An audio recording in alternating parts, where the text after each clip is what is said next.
Ryan, it's another Thursday night, and you know what, Ryan? It is the week before. Yes. Turkey Day. Turkey Day. You should have been prepared for that. It's the week before. I was doing the grand intro. The week before Thanksgiving. How could you not be excited about Thanksgiving, Ryan? I'm excited about Thanksgiving. You know what really I'm excited about Thanksgiving for? I'm actually home this year, so I get to cook. Well, then you'll be perfect for our guest today because we are going to talk turkey today, Ryan. That was the whole thing. So you can answer get all your questions answered so that you don't cook a lousy turkey. Wow. Who said I cook a lousy turkey? Well, there's been stories. Good buddy Adam in here says, love the turkey hat. Because he already took it off. That's Adam. I sent Adam some samples of fat cow jerky. They were one of our guests a while back. He actually ordered some fat cow jerky. And I'm actually curious, Adam, when you get a chance, because I know you ordered the Reaper. And I can tell you, I took a piece of the Reaper that was like this big. And that he almost died. He almost died. Adam. That stuff was hot. I'm not gonna say I almost died, but that stuff was hot. Oh no, you definitely. I would think have to say that you almost died. No, because I didn't do your like. You didn't inhale the super hot ghost pepper. The hot ghost pepper gases.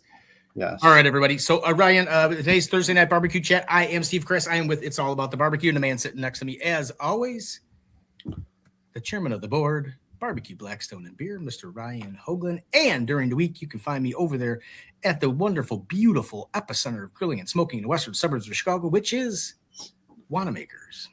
Yes. Welcome in, guys. It is Thursday night barbecue chat. Adam says that he didn't eat it, but the guys at work love it. Guys said they loved the flavor. Oh, wow. I'm glad to see that Adam got some before I did. I have to reach out to. I sent Ron your. But we do have Smoke and Grill Boys, Billy Chapman. What's up, Billy? And WK Broncos 1 over on Instagram saying what's up, and they're like, "Whoa, Malcom Reed tonight." WTF? Who's Malcom? He's on. We just did that to get followers. Yeah, we don't. You guys were really that good to get Malcom to come back? You think Malcom would come on this show? Are you kidding me? He already did it once. You think he'd be silly enough to do it again? Who would be brave enough to do it again? That's what I don't know. Yeah, I don't know. Anyway, all right. All I got to say, Ryan, yes, we do have Mr. Malcom Reed on here, Mr. How to Barbecue Right, Killer Hogs, all that other good stuff. And I can tell you, we got his products in the store for Thanksgiving, and we're going to talk Thanksgiving with Mr. Malcom Reed today. They said that would be hilarious. What's that? If he wasn't really here, that would be hilarious. That if we just put Malcom Reed in the name, and we'd never got him. We just put a picture of him down below. That would be fantastic. You know what? Before we start, Ryan, we better do our sponsors. We better talk about our sponsors. So here they are. We love them, and we're coming up to the end of the year. So I've sent some emails out to some people. So be on the lookout for those, and hopefully we'll fix the announcement so it's not as it's not so movie phone. Thank you for calling movie phone. Up next tonight on the big screen. It's just creepy. At the OG Bandits, Melinda's Hot Sauce, Spitfire Grills, Steak Ager, Southern Pride Barbecue Smokers, Genuine Chicken Roaster, Marble Ridge Farms, Wood Food Systems, and Smoky Woods. I was going to take a drink too. I thought you were going to say something. I said, seen you grab your cup, so I didn't want to be both of us coming back and sit here. I'm probably one of the few people that at 7:00 at night I can have a cup of coffee and it helps me go to bed. Well, there's a lot of people like that. You think so? That's not what we're here to talk about tonight. I know. They're not even here to see us talk. That's why we're talking right now, because after this, it's going to be all Malcom. No one's going to want to listen to us. Everybody left. But if you get a chance, share this out. It's all about the barbecue. Barbecue Blackstone and Beer on Facebook, Instagram, YouTube, and I don't know if Ryan's been doing his due diligence, but we're supposed to be on Spotify. So I'm assuming that he probably hasn't updated that in probably a month and a half. But if you're new to it, there'll be a lot of shows there. Yes, just nothing current. We already got questions coming through from the Smoke and Griddle Boys, so we'll get to those. But first and foremost, let's bring the man himself, Mr. Malcom Reed. What's happening, guys? Hey, how are we doing, sir? Man, fantastic. It's Thanksgiving time. That means turkeys. I'm still shocked that you came back for a second show. I'm just Who wouldn't want to come hang out, man? It's always great conversation here. oh yeah. Oh, A lot of good questions, a lot of good talk. we got a bunch loading up. I'm not even going to ask any questions.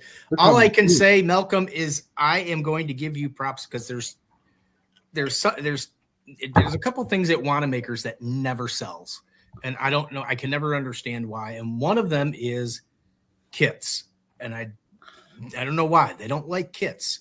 But so far, I brought in your ultimate barbecue, the ultimate brining kit, and we've already sold 3 or 4, and it's not even like the weekend before Thanksgiving. So, big award to you because usually kits just I don't know why kits just don't. I don't know what people are against them or what it is, but it's a great kit. We'll talk about that as we get further on. But it's a great honor because I get nervous every time I order kits, and I'm like, well, Malcolm's has to sell. Smoke Grill Boys are like, dude, big fans, super excited for this show tonight. Wow, look at them. I'm assuming it's Keith because it's usually Keith that's on Smoke Grill Boys. But all right, we'll fire away on some of their questions right away. We'll get those right into it. Let's get right into it. Binders. What's the best binder for a turkey? Man, some kind of fat. I cheat and use a little cooking spray, but oil works. You want to, I like to use a fat because you get that skin really dry, get all the moisture off of it, and you put an oil on it. It not only helps your seasoning sticks, but it helps that skin brown up. When it gets hot enough, it kind of crisps it a little bit. So I think you get a little bit, if you like to eat the skin, which who don't if it's done right, if it turns out with a little crunch to it, and you got all that crusty rub, all that barky rub all over the outside, that's what makes it good. And a little fat will fix that for you. I do got to backtrack. It is Phil from Phil was in the other day shopping. Yeah. So you could use like duck fats. I know I sell a lot of duck fat spray that they'll come in and use the duck fat spray for that kind of. Absolutely. The only thing that I found that doesn't work real good is just butter because that turkey's, even if you have it room temp, that butter wants to coagulate and it'll make it spotchy looking. You can put butter on it. It just needs to be when the bird's already warm and you want to baste with the butter to kind of give it that golden look. But if you put it on there cold, it's going to solidify and it's going to be splotchy looking. And I tried bacon grease. Bacon grease does the same thing. Once it gets cold, it gets too thick and it'll make it splotchy. It tastes great, but it makes it splotchy looking. So I usually like to stick to something that'll stay oil that doesn't solidify when it gets a little cold. Well, I did just see their video the other day, and they just keep commenting here. They use mayo as a binder. I've done that too. And you know what? One of the main ingredients in mayo is oil. That's why it works. And it's nasty looking when you do it, but man, it tastes good. Well, mayo makes a lot of things taste good. I do have a question for you because this is a newer question this year that I've gotten at the store. And I've seen a video on 2. One, they deep fried it. Going in the deep fry, but they deep fried it in one bacon up, bacon grease. Yeah, I can see that. And then the other one is I had a couple people asking me if I had enough beef tallow for frying a turkey, the Wagyu beef tallow, and I'm like, dude, I don't have. You got to go to a restaurant supply for that. See, I've never had enough bacon up or beef tallow to try that because that's a lot. You're going to need a ton. It's going to take a couple gallons. Well, my whole thing would be is as I was talking to the customer about it, is like normally if you're doing regular oil, you put the turkey in, you fill it up with water or whatever it is till it covers the turkey out, and then you mark what kind of have an eye of where your oil needs to be. How do you know how much fat? I mean, because if the bacon up in the tallow is going to be somewhat solidified, it's not. I think it would be an experiment. I remember back in my days, in high school working in a fast food restaurant, we had these big 20-pound cubes of fat that they would put in the fat fryers, and you just put it in. It came in like a plastic square. You dumped it in there, and as that fryer heated up, it melted that, and it took a while. Like we would dump that in the morning when we turn the lights on. We'd load those fryers up, and it would take it 2 or 3 hours to melt all that fat. And I didn't come up with how much they put in there. I think it would be a learning experience at first to see what it took. That's what I told him. I said, well, if you do it, be careful because you're going to have to do a lot of tests. One, and like you said, the tallow or the bacon grease is going to take a while to melt to begin. I would imagine the weight would be the same as, like, say, if you knew where your oil mark was and you could figure out the weight of how much oil the weight of the volume, you could probably translate it that way. But it would be the first time if you just threw it in there and let it melt, it'd be a guessing game for real. And then I'm wondering, but I bet it would be delicious, man. But I agree. Anything like you think French fries fried in beef tallow are amazing. I can't imagine what turkey would be like. I just had Ryan. You just had beef tallow fries for the first time. I want nothing. I never want to touch another French fry again unless it's cooked like that.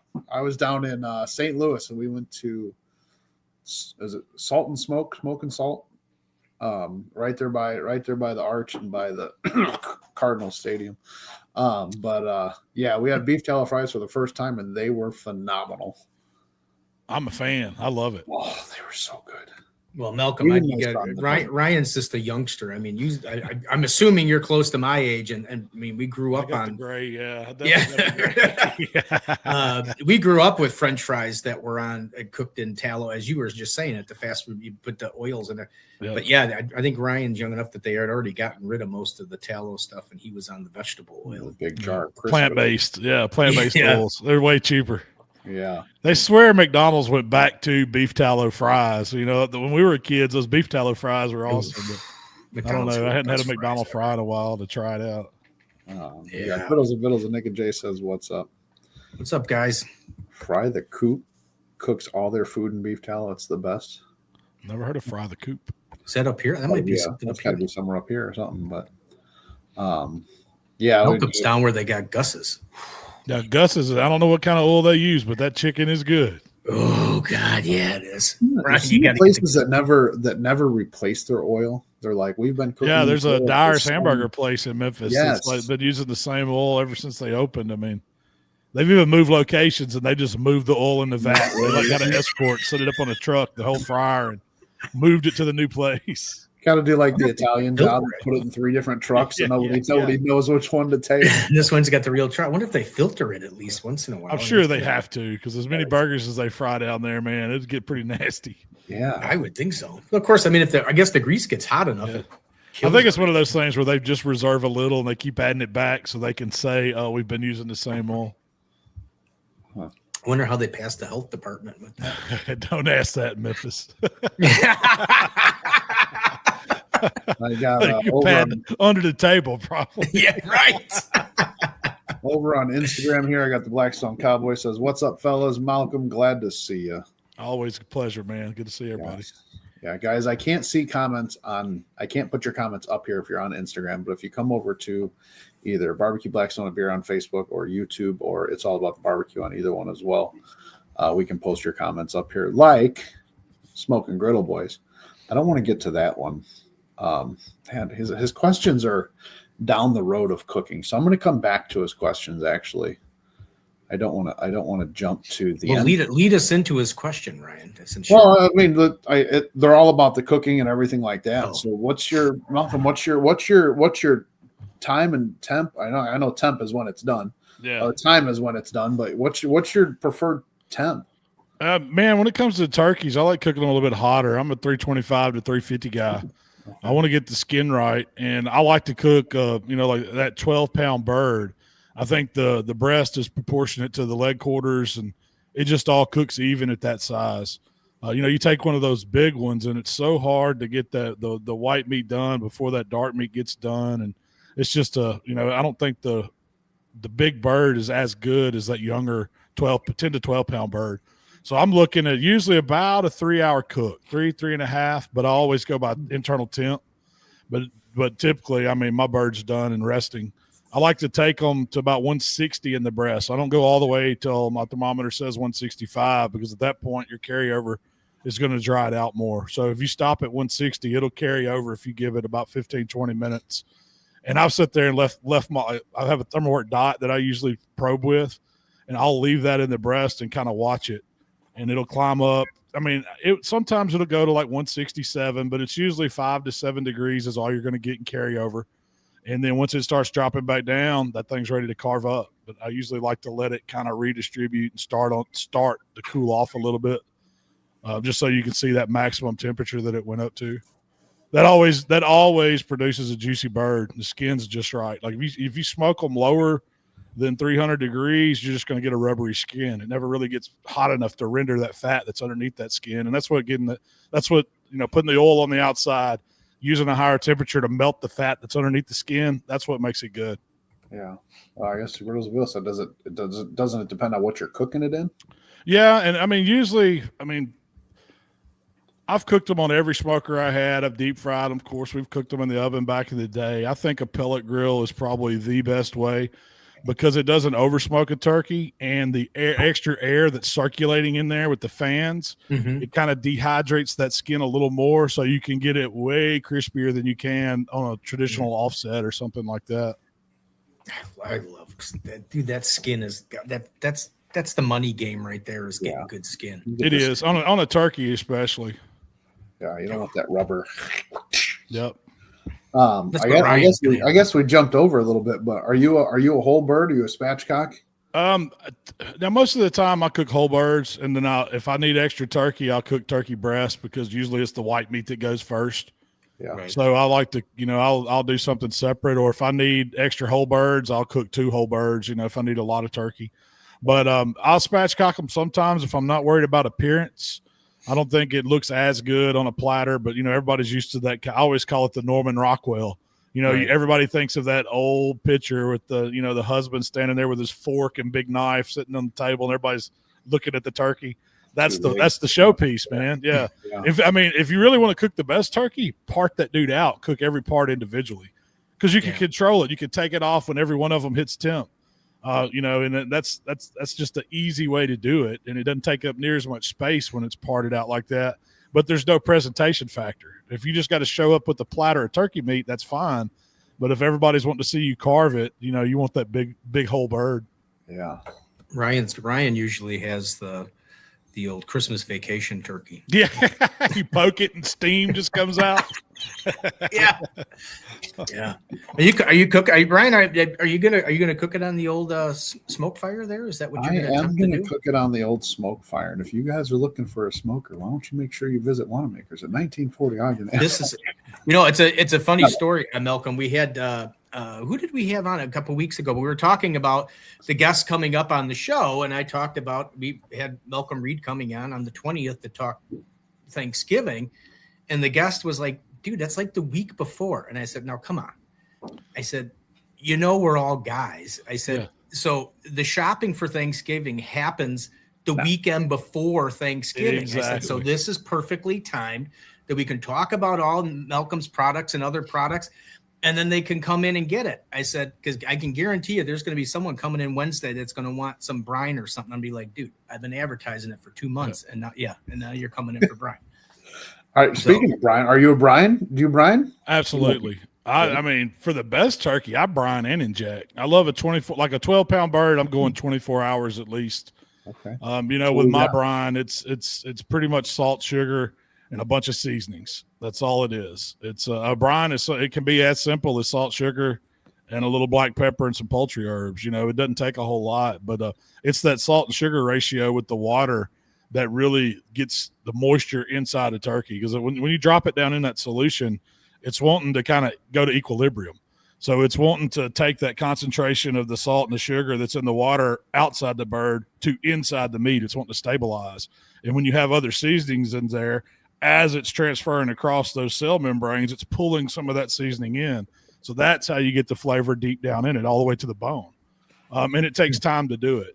That's it. So like a larger bird, if you are cooking, a 20-pounder, 18-pounder, something like that, you need to go 48 hours. But those 12-pound birds are perfect at 24. I love that you're saying 12 pounds because that's what we have this year. So this is all right in my. Well, I gotta ask you. Mills are doing a 27-pounder. Wow. See, to me, I would do 3. I'd rather do 3 12s than I have 1 27. Different flavors on everyone, different seasoning profile on everyone. We did a 21-pounder last. Well, I didn't do it, but down at my family members, I'll leave it to family members. It didn't come out as well because it just. Speaking of brining, I was watching one of your videos because I was watching you had on he's done all the videos ahead of the show. So if you're looking for good turkey stuff, a follow up, you can go to How to Barbecue Right, and it'll have. He's got to. But you were doing brining. You had the coolest brining bucket. My buddy gave me that. And then you took it and you twisted it. Where did you get that? It's called a Mr. Briner. They sell them. I think you can get them at Academy. I don't know if y'all have Academy Sports up there, maybe Shields. But you can look them up. It's Mr. Briner brine bucket. I'm sure they're on Amazon. I don't sell them or anything. I had a buddy that gave me this. He said, "Man, you do so many turkeys. I want you to try one of these things. It just makes it so much easier." Because I was always trying to find my wife's biggest spaghetti pot. Or whatever, or a cooler if I was outside.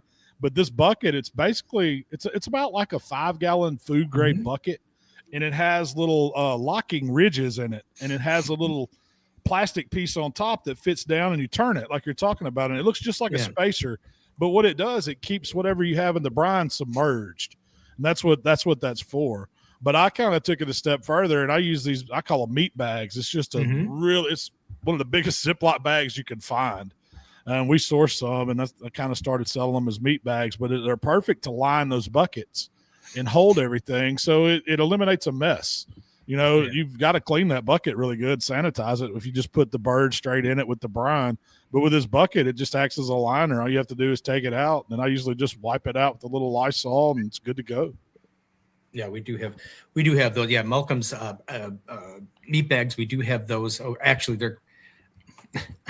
I had a customer. I didn't even go up to the customer, but a customer went to his wife, had her hold the package of meat bags, and he took a picture of her. So I don't know what kind of poster picture or who he was sending it to, but I thought it was the funniest thing. But we do sell those at Wanamaker's. We got his brine, we got the brine kit, we got all the rubs. But yeah, it almost looks like a big coffee mug. I mean, an insulated coffee mug. The way this bucket looked, it was the coolest bucket. Yeah, look at Mr. Briner. Thank you. And it fits in your refrigerator. That's what's great about it. You don't have to worry about keeping it iced down out in the garage or the basement or anything. That's it right there. And you can kind of tell how it has those ridges on the sides. So you kind of see, there's a little like almost like notches.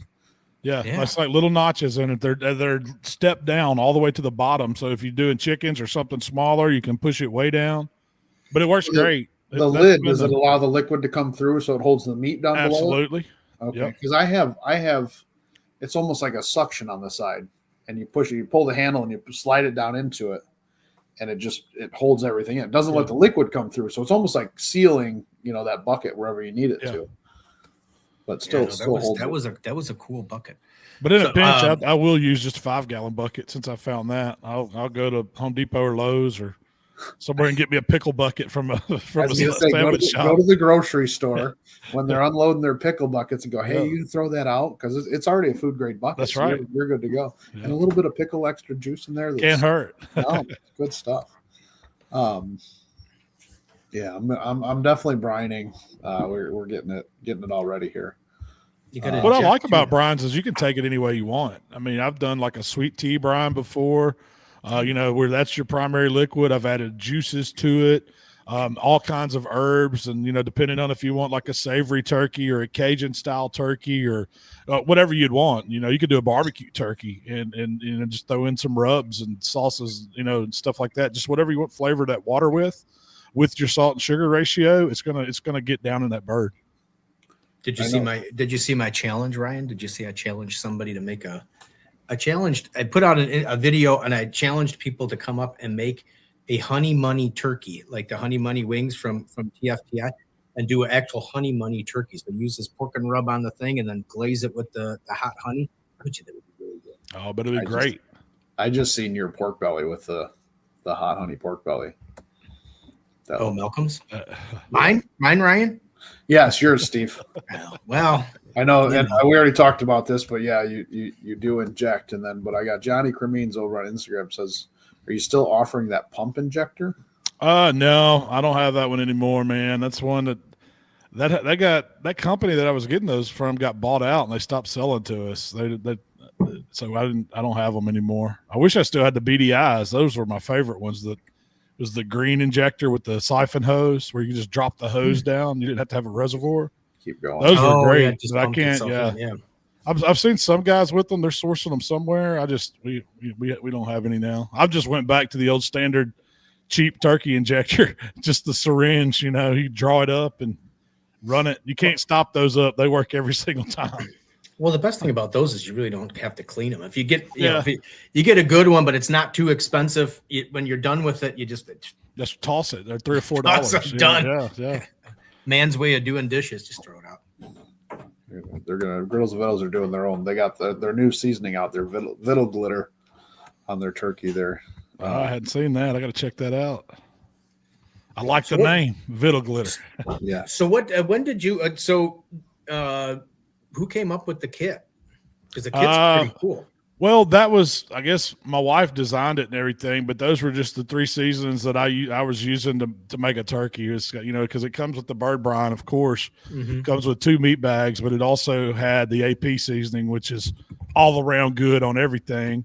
Right. And then I throw in another seasoning in there just so equal it out. You can put whatever you want on there. I've got one with the Cajun in it, and the other one I can't remember which one's in it. Italian or something like that. So it's the herb based one. I had to look, man.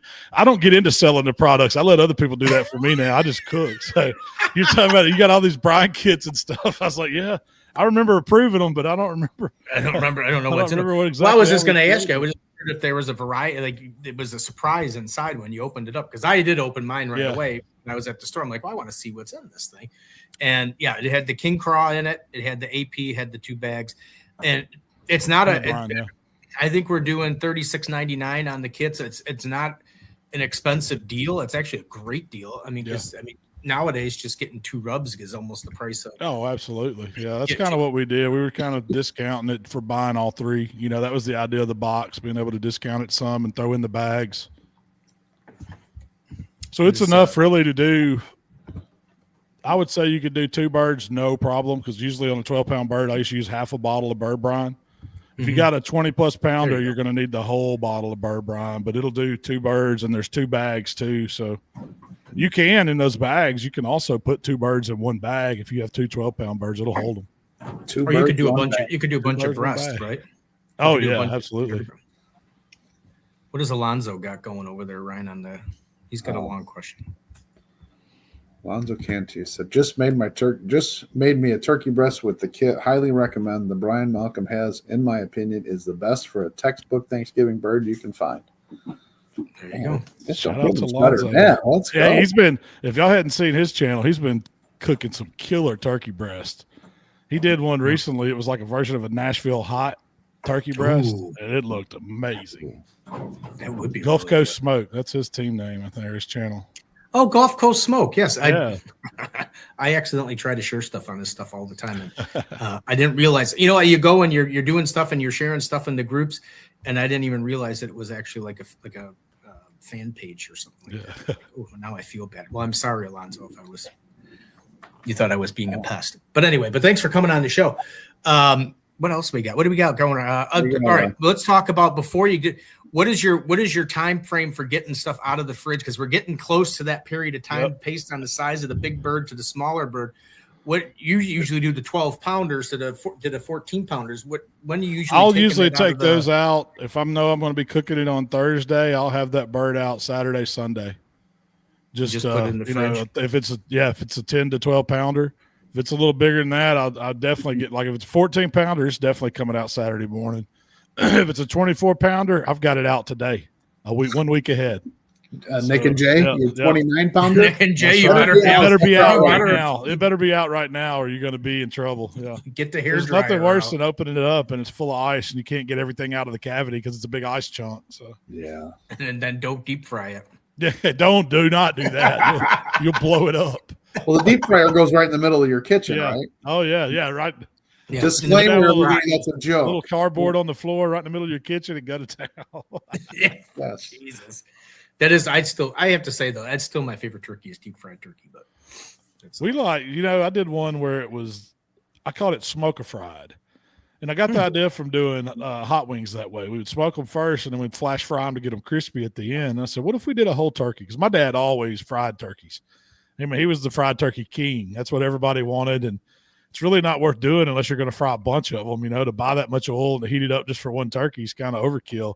So everybody would bring a turkey over. Well, I got the idea. I was like, look, that fried turkey's good, but what if we smoke it first and then we don't have to fry it near as long? You just put it in there and crisp it up. And man, it was fantastic because it had that smoke flavor all the way down to the bone. And then you got that crispy crust, and you could dust it with a little seasoning as soon as it comes out of the hot oil, and it just sticks to the skin. And that was a really good bird. Is it worth doing every single time? I don't know, because it's a lot of added steps to get the fryer going and all that, then having to dispose of the oil.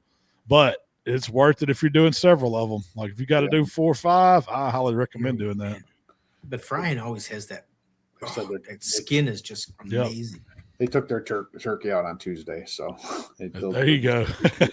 Good job. That's the 28 pounder. Cowboy came over. He says, "Same. I usually cook at 25 pounds, and definitely goes in the fridge tonight." Yeah, excellent.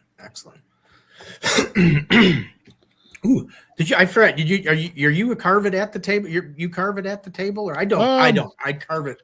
Usually off to the side, and bring it out and arrange it. Usually I cook them. And then my brother shows up, and I'm like, all right, carve that thing up. And just because he's more of the finesse guy, like my big old hands, I can't make it look near as pretty as he does. I can get the job done, but he can arrange every part of that turkey out on a platter to where it really looks like something special. So I'll let him do that. I'll stick with cutting the spiral ham off the bone or something, getting it on a platter, because we do ham and turkey at my house. I don't care what it looks like as long as it's on my plate. Yeah, right. What about glazing the turkey? Have you done one with glazes, or I have? Just not a shiny turkey I've done like cranberry glaze. I've done different stuff. I've done kind of a barbecue style to them. I like the skin, and I like it to try to be as crispy as possible. So I try not to. Once it comes off the pit, I try not to cover it up, not to put it in anything that's going to steam. I like it to just sit on the counter and kind of rest for a little bit, and then carve it up, because I want that skin to be as taut and as crunchy as I can get it on a smoker. You're never going to get it as good as it is deep fried, but you could get it on a pellet grill. You can get it fairly crispy. So that's the way I try to keep it. And usually if you'll do that, when you slice it up, you can keep that skin around the meat, and you can still get that good texture difference from the, the moist, tender meat to the little bit crunchy, savory crust.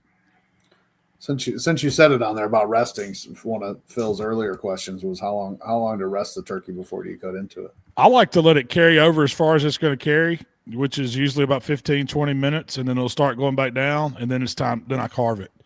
So that's 15, 20 minutes would probably be ideal. Would it hurt to sit there for 45 minutes? Probably not. If it's going to be any longer than that, I'd probably sacrifice the skin and drop it down in a dry cooler and just let it hang out. But I get that question every year. I want to cook the turkey at my house, and then I got an hour or two drive. Is it going to be okay? Yes, it's going to be okay, but it's going to be good, but it's not going to be as good as when it come off and when it just rested on the counter. But there's no way to get that skin back. You're not going to get it back by popping it in the oven when you get there, unless you had some hot oil when you got there and you could drop it down in that. That would be have somebody warming up the oil as you're driving. Get the oil hot. I'm coming. I'm an hour away. Start heating it up. Let's go. Start heating that oil up. We have a 55-gallon barrel coming for the brining. Oh, nice. That's a big bird. 29 pounds, man. That's huge. That's a huge. Did you see the one a couple of years ago? Kevin Coleman from when he was with Weber on the smoke fire, he cooked a 42-pound turkey. Did you ever? No, that's a monster. I've never seen a 42-pound turkey. It was like 40 pounds. I don't know if you could search it on Kevin Coleman somewhere, Ryan, but he did it. It was one of the ones when the smoke fire first came out, just to kind of show you that you could do it on the smoke fire. And he did this. I mean, I would think it was massive. That's a big bird, man. I don't even know how he got that to cook evenly. I mean, a lot of foil probably on certain parts. I would think so. I would think the outside would get pretty dark before it ever got done deep in the core. Well, that was the other question I was going to ask you, because I've seen some, and I don't know if my dear brother has maybe done a couple, because he used to cook. But when you get the turkeys and they come out and they look black. Is it too much smoke? Is that what? It's either too much smoke or it just got too much seasoning that turned dark on you on the outside. Because it'll do that. If you eventually it's going to burn after time. It's just that's the way it does. I mean, you think of the way a brisket does, how it gets super dark from all that seasoning on the outside, and you want it on beef. but I don't think it's good on turkey like that. So what you can do is, like you said, you mentioned aluminum foil. You can always protect it. You just build a little shield. You don't wrap it up tight. You just kind of lay it over it, and that's going to shield it from some of that direct heat, deflect it off, and that'll keep your skin from getting too dark. So a lot of times on those big birds, when I cook them, when I get about 3/4 through, I'm going to go ahead and add that piece of foil over the top.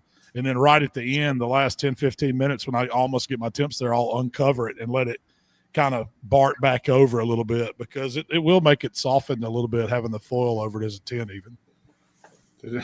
I was trying to look for the picture we had where, I don't remember if we were talking turkey or if we were talking chicken, but the foil bikini. Yeah, I've seen that. We had a picture on here before, but I must have. I should have put the lemons underneath the, put the lemons top of the underneath. bread. Yeah, right. Yeah. With the full. Take that one out. He's just kidding. That's what Ryan's turkey's going to look like this year. He's kidding. He's just. I am. Yeah. You're going to do that, aren't you? No, I'm not going to do that. It says Blackstone or Thomas says, little secret of mine is I carved the day before and then submerge in the juice. Then I reheated it the next day in the juice, and it doesn't dry it out at all. It's so moist. That's a great tip if you're traveling and you know you're going to have to cook it a day ahead and refrigerate it, because you definitely want to refrigerate it. You want to get it cooled down as fast as possible. And if you can save that jus that cooks out, keep it in there.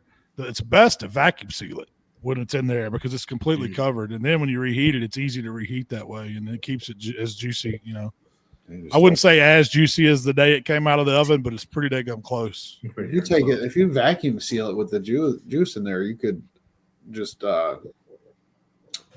sous vide it, couldn't That's you? exactly right. Toss it in a water bath and just hold it at 140 for until it comes up. And then when I'm reheating pulled pork or anything like that, that's the best way to do it, because you're preserving all that flavor and the juice that cooked out of it and all those seasonings, and you're keeping it reheating in it. Just and you're controlling the temp. It's a gentle reheat in that sous vide. Yeah. I just bought a new one, so maybe we'll test that out for our leftovers and stuff. But before we get to that, we're going to get to sides, since we got Jonathan Mean says Malcom smoked mac and cheese is the bomb. Oh yeah, you can't. I can't take full credit for coming up with that. That's kind of my wife's recipe. I stole and adapted for the smoker. She always made it in the oven, and I took it to another level by putting it out on the pit, and it picks up just the right amount of smoke to where it really tastes good. And then when you add some bacon to the top of it, she doesn't do that either. But the bacon crumbled up. She don't do that either. Now you didn't steal it. Now it's your recipe. I got to make it Fat Boy style. You're not just changing Yeah, right. You've added an ingredient to it, so that's a whole new recipe. A whole new recipe. That's right. That's what we see a lot of that with the different. We've talked about that with Blackstone and stuff, that people are like, oh my gosh, you're stealing my recipe. They're like, do you realize that like 1,500,000 other people have made this before you? Find me one that somebody hadn't done. Yeah, right. Show me the first recipe and prove it was the first one, and you did it. Betty Crocker came out with. But if you change one thing in it, it's now your recipe. That's right. Yeah. God, that sounds good. But you just crumble the bacon across the top. Yeah, just cook it and crumble it, and and then wait till the end and put it back over it whenever you put your topping on. Like I usually do panko, a little melted butter, a little shredded cheese, and that bacon, and just crumble it all over the top, and it makes a crust. And when that mixes with that creamy mac and cheese, and you don't want to use too many noodles. That's where people go wrong. They want to use the whole pound of noodles. We just use about half that pack. So the cheese sauce ratio to the noodles, and the noodles still absorb it.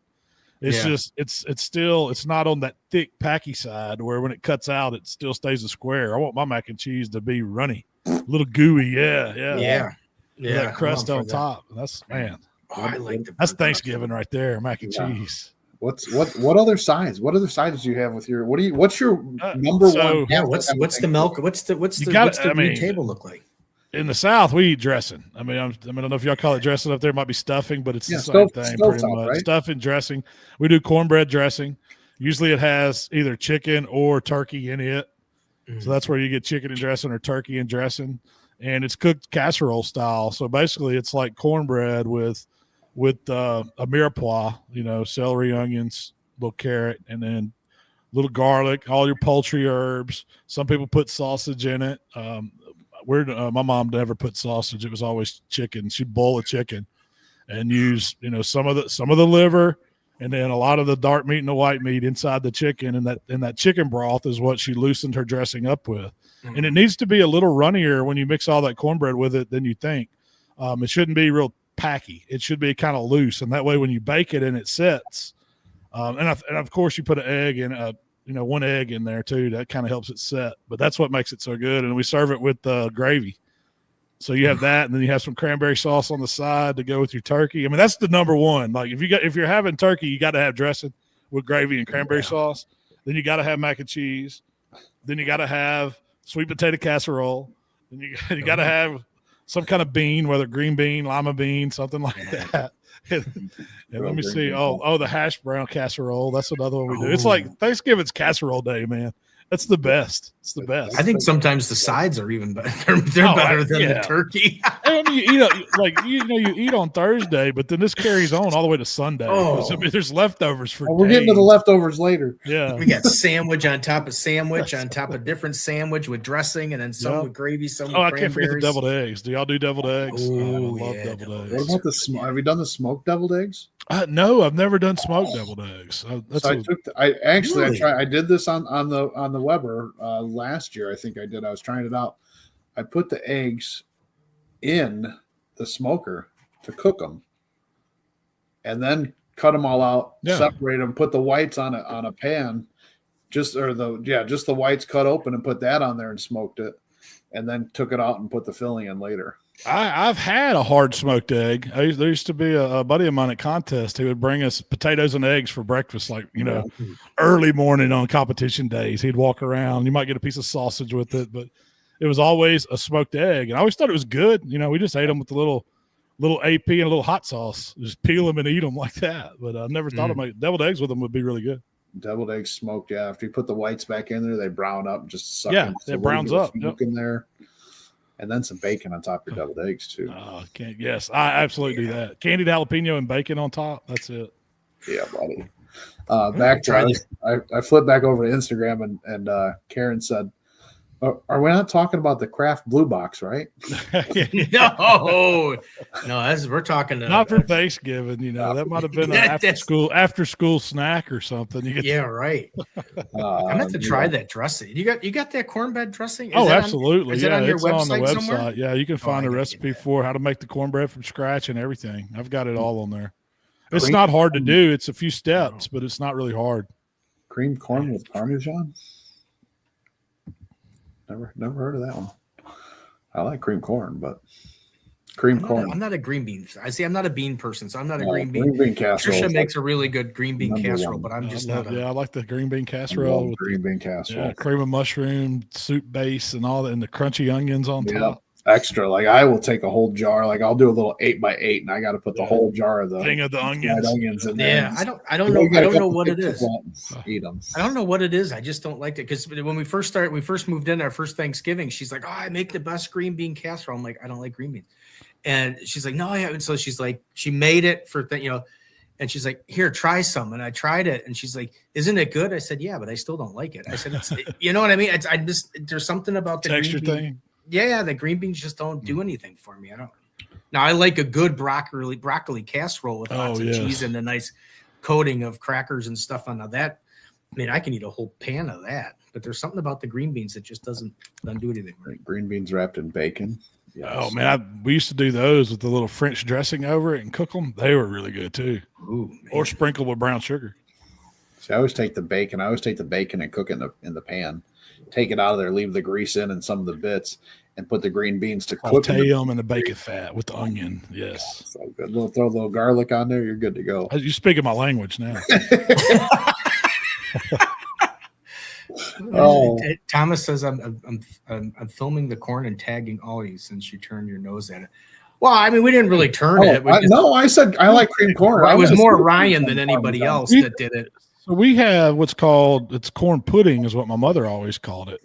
But it's basically like Jiffy mix, cornbread mixed with cream corn, with whole kernel corn, with butter, with sour cream, and with a little cheese. And it makes you spread it out and it makes a casserole. So it's like a corn casserole with cheese over the top. And it's really, really good. But does it harden up just like? Yeah, it sets. It sets. Yeah. I think there's an egg involved in it too. It seems like they put an egg in everything. Egg and everything. Oh, what do so you mean? yes, you can cut it out. It's not like runny corn. Yeah, but it's really good. It's like corn casserole. I love. It just makes me go back to the old football can of corn. Now, what about what do we got for desserts? Anybody? What's the favorite dessert? Man, it depends. You got to have pie and cake. So if I'm going pie, probably my two favorites would be a pecan pie or a key lime pie. Those are two that I really like. And when it comes to cake, man, I'm a strawberry cake guy with cream cheese icing or even chocolate cake. I mean, there's not really too many desserts that I don't like. I'm not a big coconut fan, but that's where I draw the limits. The rest of it's fair game. Good carrot cake. We don't get to desserts after the nap. You know, you got to eat. That's it. You got to eat Thanksgiving first, and then you kind of take a nap or watch the football game and doze off, and then you go get desserts. Yeah. Eat the dinner, loosen the belt, take a nap, or watch football, or pretend you're watching football. Take the nap, then get up, maybe go pick for some more. And then I totally seen that last play. I tell you, I totally saw the. Yeah, no, I'm with you. I'm the pecan pie with the little ice cream on top. Yeah, I could go for some carrot cake and carrot cake's good. Yeah, pecan pie, pumpkin pie. See, I'm not a big pumpkin guy like that. I don't know. I like sweet potato casserole, which is a lot of texture of pumpkin pie. I don't need a lot of pumpkin. Yeah, I don't know. I'm the same way. I'm not a big pumpkin. And I think I used to eat it as a kid, and somewhere I lost the love disappeared for some reason. But all of a sudden it's just like a pumpkin pie does nothing for me. It's okay, but I would definitely go for pecan over that any day. You pecan pie. Yeah. French silk. Oh man. Oh, French silk. Yeah, French silk. French silk. What was it? Baker Square. Yeah, Baker Square had good French silk. Good old Baker Square. I got to get a pecan pie. I think we need that for Thanksgiving. I don't think we have any pie. Phil from Smoke Griddle Boys did a video on this, and I don't know if you've seen it, Malcolm, but Taco Bell came out with their Baja Blast pie. Now I haven't seen that. Wait a minute. Was it where they just dump a blast? No, it's something almost they sell? like a key lime. Well, because he said key lime all day, but it looked like a key lime pie looks like, but it's made with Baja Blast. I'd have to try it. He did a video of it. Whenever I do find myself at late night at Taco Bell, I always have to get the Baja Blast. I think that's a rule. Just had one today. Just got to go to Taco Bell. It's 11 o'clock. Every once in a while, it's always late night. Yeah. Oh yeah, that and White Castle. That's always late. You can't eat White Castle during the day. Are there White Castle down in Memphis? We have Crystal, which is very similar. The little square burgers and the little sleeves. Yeah. It's not. I wouldn't say they're as good as White Castle. I've had White Castle. Man, White Castle's hard to beat. Yeah, good old sliders. I asked my son if he wanted a slider. Why are they called sliders? So let me just show you. Slide out. Buttermilk pie and boiled custard with a bourbon. Now I've had buttermilk pie. It is good. That's a real old fashioned. Like my granny used to cook those. It's I would say it's almost a Depression era pie because there's not very many ingredients in it. It was something they could make really cheap and it's really good. It's kind of like a custard when it sets. Well, the Blackstone Cowboy, when you're making your cream corn and Parmesan, can you make me a buttermilk pie too? I want to see this. Like I've never even heard of it. Never had a buttermilk pie? No. It sounds good, even though it's probably not much. Anything custardy pie, it's not much to it. It's sugar, eggs, and milk. Buttermilk, I would imagine. Yeah, some pumpkin rolls are good. My mother makes those, and that's the pumpkin dish I can get down on. It's like a flat bread that she makes, like pumpkin bread, and then they spread that cream cheese mixture all over the top of it and then roll it up with tea towels, and it kind of makes like a Swiss roll looking thing, and they dust it with powdered sugar, slice it up. Yeah. That sounds good. That's probably because there's probably a lot of ingredients you don't taste the pumpkin as much. Yeah, probably so. The Baja Blast pie has a lemon meringue and key lime pie vibes with a splash of Baja Blast. Okay. All right. Sweet. Malcolm's Yeah, gonna- that's see, gonna be one make of sure the you make sure you tag us in that one. I want to see it.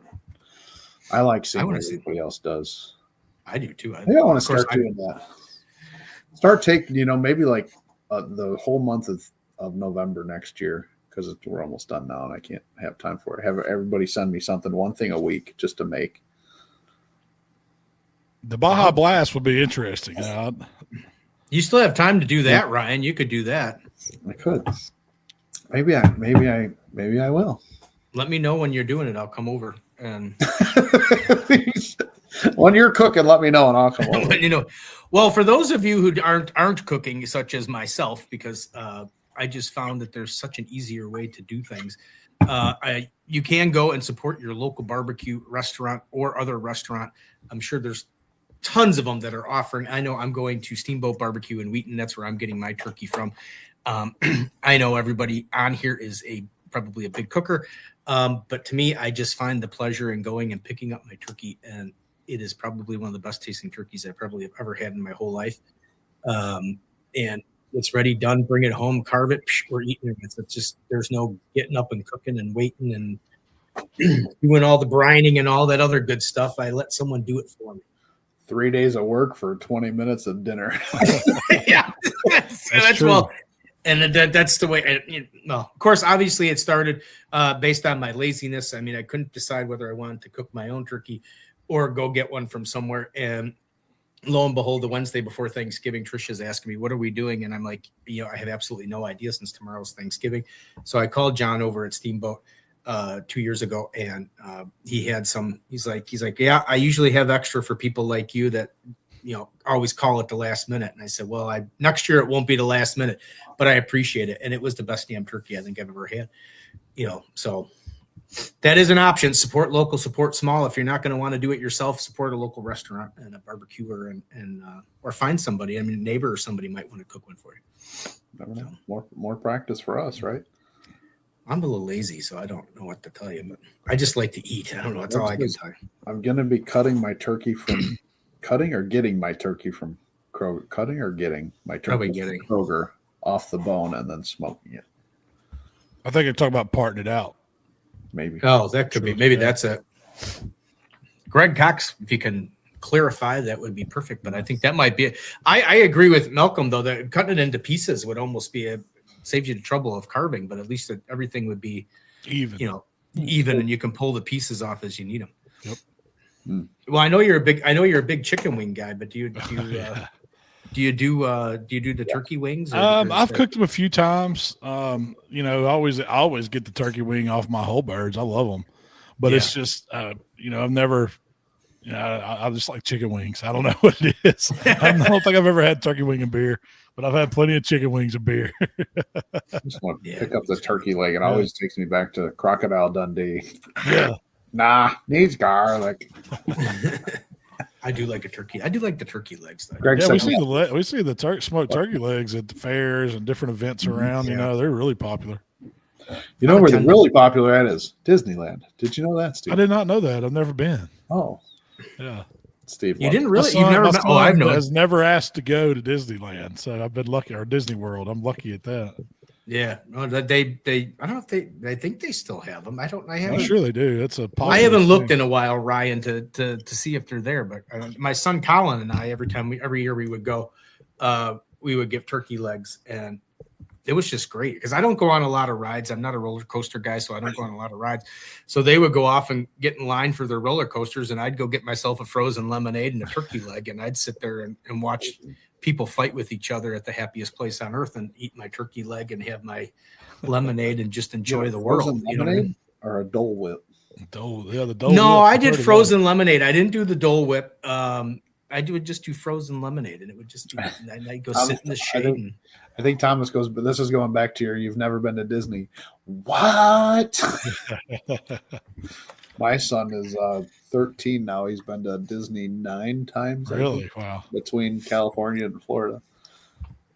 Yeah, I don't even want to. I could live the rest of my life and never have to see It's a Small World again. Well, I can honestly tell you that from the time my oldest was born in 2001 till the time he probably stopped when he went to college, he was probably there, if 18, if not 20 times. So we did a pretty good job. They got a lot of our money. What's Craig got? Malcolm Island hot sauce. Island hot sauce is great for chicken wings. Oh yeah, it's got a little burn to it. The Island Fire. It's got the Scotch bonnet pepper, so it kind of picks up on that Caribbean vibe. Do you like hot sauce, or are you more of a hot? No, I like to eat them, and I like the ones that have flavor. A little burn's okay, but I don't want to be a misery after I eat them. That's kind of my thing. That's the only reason why I came out with that burn them down one, because people said, "Oh, your sauce isn't hot. It's not really a hot sauce. It's just vinegar or whatever." And that's kind of the way I like to eat them. Yeah. Good one that was hot, and it's like a little dab will get you. So that's my hot sauce. Well, I know we talked about Thanksgiving, but do you want to give us your report on how the Texas barbecue meetup went? Oh, man. You talk about a barbecue event. That was one of the best ones I've ever been to. It was, I don't know how many teams they had there. Maybe it was 30-something teams from all over the world. A bunch of different countries were represented, and it's one of the events, I come up through doing comp barbecue, and it was always, you can't feed the crowd. Mm-hmm. If they're your guests, they're inside your booth, you can give them something to eat, but you can't just hand anything out of your booth or whatever. So it never really was fan friendly. And so This event kind of flipped the script on it. It was all about the people coming. You were expected to feed the crowd. In fact, the People's Choice was huge. You were vying for these everybody got one token that had paid entry, and they could only give it to one team. So you got to go around and you could try every single team and then decide which one you wanted to give it to. And, it's like a big party because they've got their rousers that are trying to, get people to their booths and get them to give them the token. So they're putting on a show. But the entries that I saw were just unbelievable. So it wasn't like the only thing that was held true was you had to cook it on live fire. Anything went. So you could imagine the gambit of all the stuff that we saw. I mean, I think in the finals there were 5 teams. It was there was a team from the U.S., and then there was a German team, a Guatemalan team, I think Canadian team, and maybe Uruguay, I think, was the other country. So it was well represented, and they all did something different. And there was, they did a flair of their own country. It was really, really good. That's awesome. Yeah, that was my first time to go. I got to be buddies with Al doing some work with Royal Oak, and he's just a great guy, and he's kind of instrumental in this whole live fire thing that's taken off. And I think, they announced that it's going to be part of Memphis in May. There's going to actually be a live fire day component, part of the contest of Memphis in May this year. That's huge. It's going to take it, even a bigger stage than it is out in Texas. But I mean, I'm excited. That's what I was talking about last week, Steve. I thought it was World Foods, but it was Memphis in May. I seen the video that they just did for that. Yeah. Well, I get a question to you because I'm interested in your opinion, and you don't have to give an opinion if you don't wish to do. But do you think that competition barbecue needs a little bit of the open fire meetup to some of these competitions? Because to me, it's almost like barbecue is starting to lose a little bit of its public draw just because of that. It's so, it's so separated that you can go and watch somebody do something, but you don't get to actually physically experience I absolutely eating and that kind of stuff. I think it's gonna change it for the better. And I think these other organizations need to start looking at that component. And I know that I know why they don't want you feeding the public, because there is, food safety risk associated with everybody giving out food. Down in Texas, they didn't seem to care. It was just let's do it. And so, I mean, that might not fly in some cities, but I think if you look at some of the more successful barbecue events, like, Chicago has the big one there where they like do a music festival along with the barbecue. St. Louis has, Lou and the Q, or what's it called? Lou and the Q, or Q and the Lou. Yeah. There's one out in Denver. A lot of those big contests that are drawing, hundreds of thousands of people over a weekend, it's because the public has something really to do and they're part of it. Mm-hmm. And I think that's like why. I mean, it's fine to have the competition side of it, but I don't think that should be the main opponent. The main component needs to be getting eyes there and getting people involved with it, getting people to taste food and getting them to want to be a judge or to put a team together and come in and compete. I think that's the draw, and that's what's exciting to me because, like you said, competition barbecue's kind of lost that. It doesn't, or it never really had it at a lot of places. A lot of the contests I went to, the only crowd that was there was because they knew somebody, or if they were walking around, that you had to tell them to go to a vendor or something like that. And there's nothing worse than somebody coming and having to smell all that good food and then not get to try it. I've been on that side before. I know what that's like. Yeah. Well, no, and that's what I think we talked about it, if not last week, the week before. I mean, obviously Ryan and I and yourself, we can go to a barbecue competition and our experience is completely different than what the public would get, because obviously we know some of the people and they'll do exactly like you said, say, hey, come here. I want you to try some of these ribs, or here, I try some of this pork shoulder that I have. Or you got to try our brisket from today. So you can go to all these teams. I mean, when we went to the, Ryan, what's the one up north in February? Gosh, I can't think of its name right now. But I had a lot of guys. Winter Burn. The Winter Burn. I mean, I had a couple people, it was like, who knew I was there. It would be like, here, this is our turn, and taste it. Let me know what you think. I mean, so you're physically like going and you actually get to eat and try some of this stuff. And I always feel, I wish other people in the public could have that same experience, because I think that would make barbecue more popular. I think the TV shows took it so far and then it ran so far, but now it's kind of like you got all these groupies that are barbecue groupies, but they want to taste what their heroes are making. You know what I mean? Absolutely. I think you're 100% right. Yeah. I want to taste what a first place rib tastes like. Yeah. I want the first place brisket. I mean, I had a guy that went to Memphis in May, a customer that came into the store, and he was telling me about it. And he was a big Heath Riles fan. So he was all super excited that Heath Riles won. And he said he got to go, I don't know what he bought, VIP experience or whatever it was, but all you got to do is you got to go into a tent and you got to sample, what leftovers or what the teams gave. So, but you didn't know whose was whose. And he's like, God, I wish Heath ended up winning ribs. I wish I would have known which rib was his, because I would have loved to have tasted it. Right. To see what it was, but you didn't know because everything was just like leftover and stuff. But I just think there's such a following to barbecue that the people are looking for like that Alfregoni experience where they can go to their favorite team and actually taste their food and, get excited about it. I mean, I don't know if I've told you about that pork belly that Alfregoni made. Not at the that live fire is just a whole nother world. I mean, it's nowhere near what the griddle back it has an allure to it. Like, I mean, don't get me wrong, I love smokers, and there's all different kinds of smokers, and I like them all.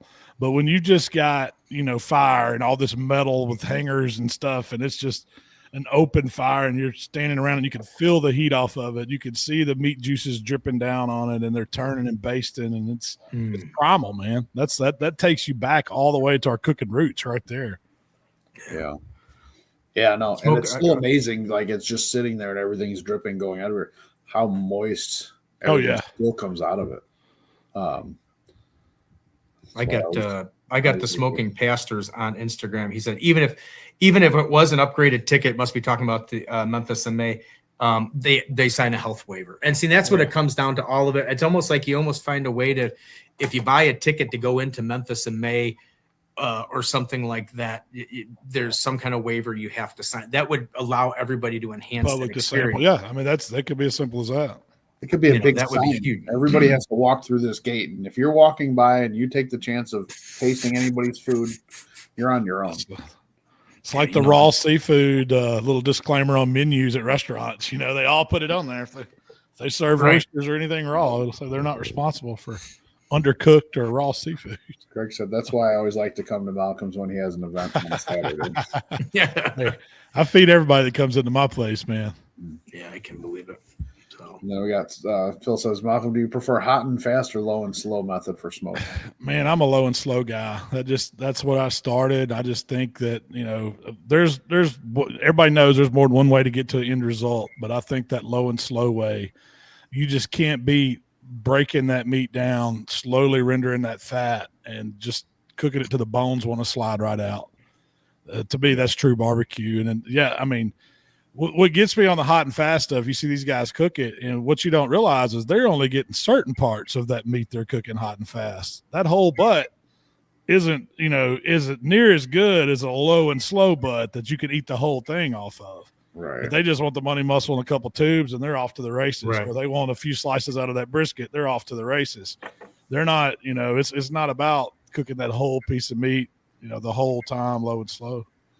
Now they're taking. It'd be way more interested in competition barbecue if you had to just turn in whole pieces of meat, like the whole butt, the whole brisket, and see. Well, that's not I trim think it up that- into a little box. Cube, I think that's what Ryan was just alluding to with this sign language. But yeah, I mean, now it's you take this big huge brisket and they're making it into this cube, 8x11, piece of paper.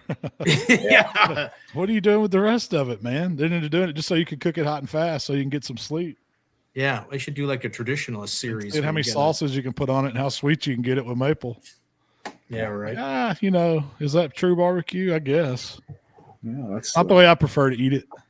That's the nice part with the grill battle is it's opening up to so It's many. open, yeah. Oh, that's right. Jesus. There it is. It took Hey, I an got hour it and in 5 the minutes to mention that stupid griddle battle. Thought we were done mentioning that. Malcolm's ready to go Wow, home. we're now. booked for September 12th next year already. Malcolm's coming? You coming up to the griddle battle? That's the first I've heard of a griddle battle. That's bring my that's spatulas. my event that I've created. Oh, is it? Okay, that's Yes. cool. That's cool. It's the same cooking competition, but all on flat tops only. What's the categories? They change, but it's typically like we've done a burger, breakfast, desserts. I Heck did yeah. a copycat category. So you take something from a restaurant, which I'll never do that one again. It was horrendous. Great idea. I loved it, but burger and breakfast are, Yeah, and that's desserts I can are- see that. I can see that being a lot of fun. No, it is. Yeah. It's See, just that's a great thing about cooking on those griddles. They're kind of a showpiece too, so people can come up and watch you work, and Mhm. and you can feed so many people off cooking on one. Well, the whole concept of going to a hibachi restaurant is watching him. That's do right. it. It's a show. Yeah. Have you got that good at it? Have I? Hibachi style, yeah. Or teppanyaki table, I guess they call it. No. I've never done the volcano. Never done the volcano. No, the train. No. What I've about never the seen any egg? of his. You I've never seen spin any the of egg Ryan's. and Yeah, I've never seen any of Ryan's videos where he's doing. yeah. I think you should do that, Ryan. I did buy because Blackstone made a kit for it. Different knives and chopping. Yeah. That's not what I like to do. We'll try it out. No, Ryan. I think we're over an hour. I think we can let Mr. Malcolm go now. If he wants. Man, we to went an go. hour. That was a fast hour, gentlemen. It was a fast hour. I said we could keep going if you want to keep going. I don't know what's on your schedule, but Phil, I don't know if you missed resting the turkey. Just 15. I would say 20 minutes. at least 15 to 20 minutes is ideal. Yeah, we did. I did bring your question back up. I don't know if you missed it, but yeah, 15 we to did. 20 We minutes. covered If you got to let it rest a little bit more, you can. If it's over 45 or something, you're kind of getting to the throw it in the fridge point or vacuum seal it and save it for the next time. But Malcolm, thanks for coming on the show again. We appreciate thank you all very your, much. your great knowledge and information, man. You're welcome, gentlemen. I enjoy hanging out and talking anytime, man. This doesn't feel like work, and I love, hopefully people, get some good information and they can turn out some awesome turkeys. And hope everybody has a happy Thanksgiving out there, man. Hey, you do the same. I'm gonna try and make that cornbread dressing. If I There do, you I'm gonna go. make a picture and I'm gonna tag you on it. Thanks for coming. Thanks for coming on again. Great show as always. Next time I'm driving through the Memphis area, I'll message you or tag you or something. Make sure you do. and we'll have wings or Got to something. be on a Saturday. We'll go hit a few of my favorite places down this I want to way. have a wing. I want to have a wing battle with. I want to eat wings with you and Heath and a bunch of just order like this big mounded plate of wings. And we just could sit. do that, man. No doubt. Yeah. The best Guys, y'all have a good one. Thanks, Malcolm. Thank you, sir. We'll see Have a y'all. happy Thanksgiving. We'll see you. I would love to sit there and just eat wings with Malcom Reed. I just love to hang out. I want to go down on a Saturday and have them feed us. That'd be amazing. I think the food would be. I just think it would just keep on coming. Yeah. What a great guy! Thanks everybody Yes. for Malcolm for coming on the show like that, and a good old Thanksgiving. Obviously, next Thursday, Thanksgiving being on a Thursday, there is no Thursday night barbecue chat. Next week we will be back the following week. Believe it or not, it'll be December 4th. excuse me. I will reconfirm with that guest because it's been a while since I talked to him about it. But December 4th, we should have Meathead on, and we're going to go over some of the some gift ideas for Christmas. He's always good with that, and then we can, you can whatever you can ask him whatever you want. Just because we're on a certain subject doesn't mean that you have to actually do that subject. You can. Doesn't he come out with a list? A gift list? I think sometimes he does. I know I do a list on an email that comes out. I know I think he's got an AmazingRibs.com. We'll put out a list of gift ideas, but back in the past, I know we've done one, maybe two. When I used to do live from the barbecue department at Wanamaker's, he would actually come into the store and we would do the show live from the store, and we'd walk around the store and we'd point out different gift ideas. But those days are long gone, so he's going to be here. Maybe I can bring some of my favorite. What are you doing? Hey, Caden. Yeah. I got a comment on here that says, "Nice show, Mr. Francais." That's Nico. That's our goalie for soccer. Mr. Francais. Yes, Caden. Here, let's put Caden over here with his. No, you can't see. Is he working out? Oh, is he doing? He's got his VR. He's playing football on his VR.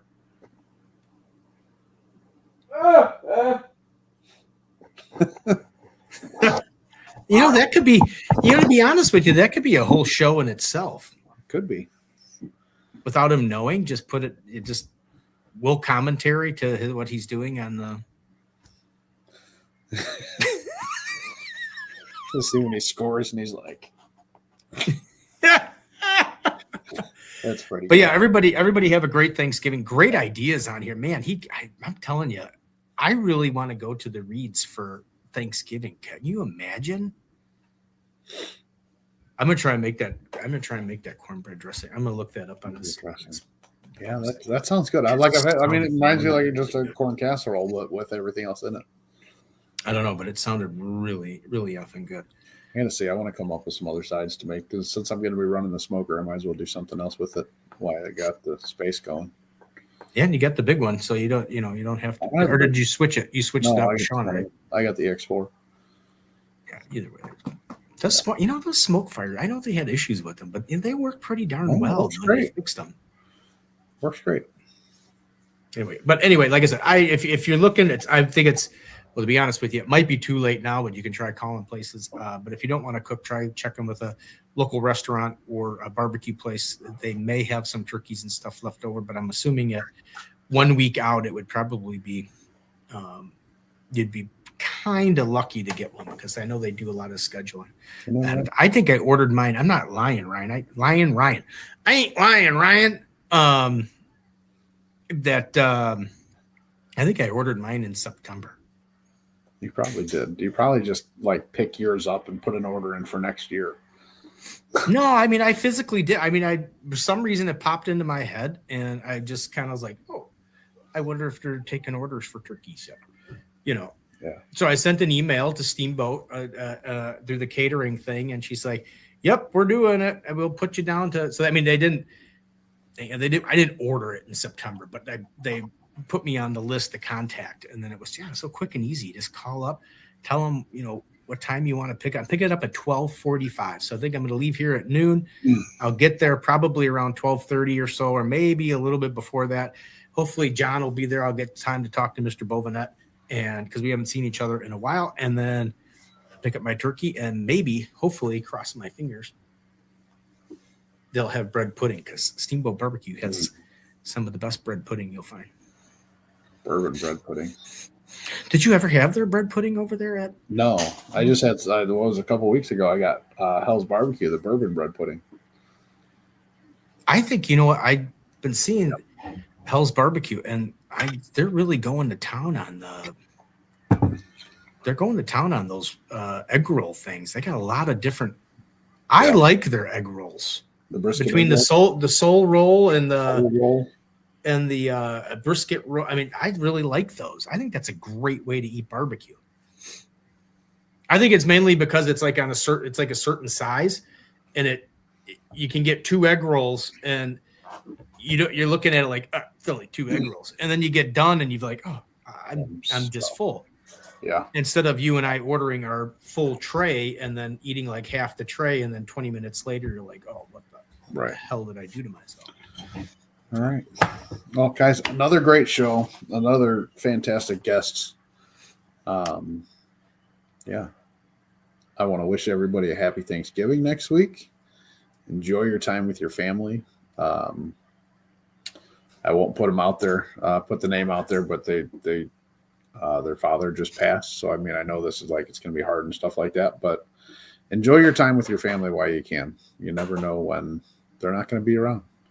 I think I seen a video and it made me think, it's like, with your siblings and stuff like that, when it's really gone is when they stop sharing everyday life stuff.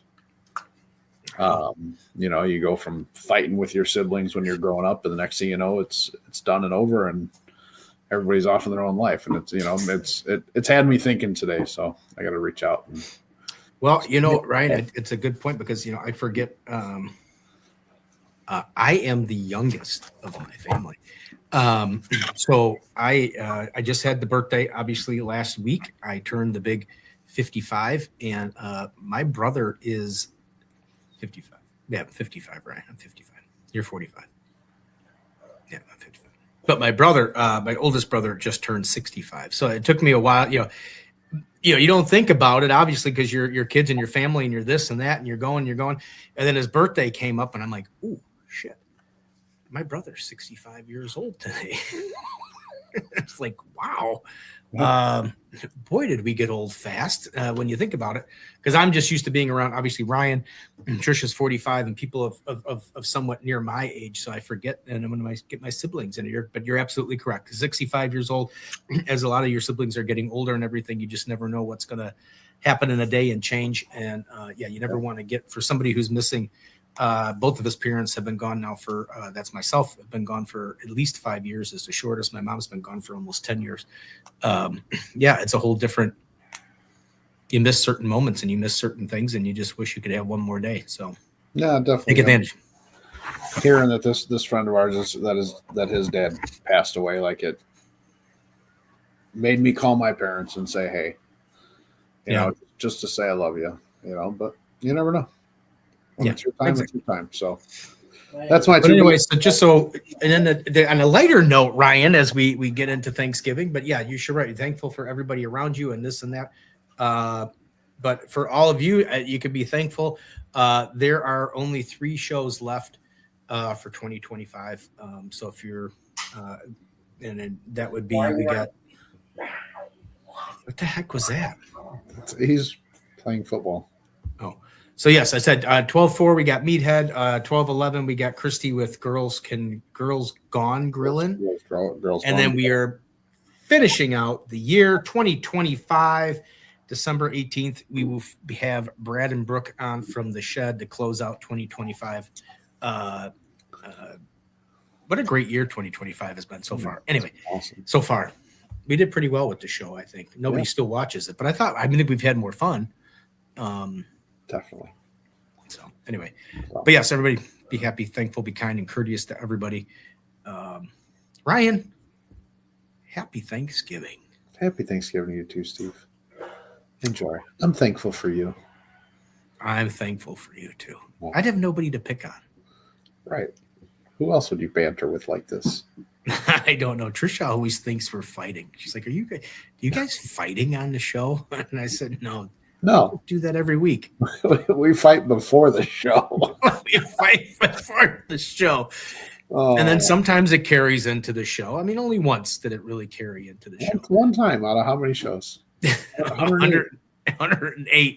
It carried into the show, but it was still fun nonetheless. Right. Anyways. So, all right, everybody. See you next time. No, not see you. See you in 2 weeks. 2 weeks. 2 weeks, y'all. Happy Thanksgiving. See ya. Bye. Thank you so much, guys. You've been absolutely amazing. Thank you. You guys are the best. Thank you so much.